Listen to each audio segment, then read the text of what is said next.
అభిమన్యుడి కంటే ముందు అర్జునుడికి ఇంకో ఇద్దరు కుమారులున్నారని మీకు తెలుసా? అవును.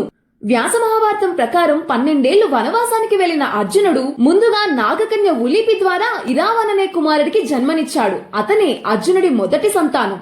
తర్వాత అలా తీర్థయాత్రలు కొనసాగిస్తూ మణిపురం అనే రాజ్యానికి చేరుకున్నాడు. అక్కడి రాజును కలవడానికి వెళ్లి అతని కుమార్తె సౌందర్య రాశి అయిన చిత్రాంగదను చూసి ఆమెతో ప్రేమలో పడ్డాడు. వెంటనే ఆ రాజుకి తన కోరికను చెప్పాడు. అప్పుడు ఆ రాజు నీవెవరివి అని అడగడంతో నేను పాండురాజు పుత్రుణ్ణి అయిన అర్జునుణ్ణి అని చెప్పగానే రాజు ఎంతో సంతోషించి పెళ్లికి ఒప్పుకొని ఒక షరతు పెట్టాడు. అదేంటంటే ఆ రాజుకి పుత్రులు లేరు, ఒక కుమార్తె మాత్రమే. అందుకని ఆ కుమార్తెను పెళ్లి చేసుకున్న తర్వాత నీకు పుట్టిన పుత్రుణ్ణి నా పుత్రుడిగా భావించాలి, ఆ పుత్రుడి ద్వారా నా వంశాన్ని వృద్ధి చేయాలి, ఇదే నీవు నాకు ఈ పెళ్లికి ఇచ్చే శుల్కం అనుకో అని షరతు పెట్టాడు.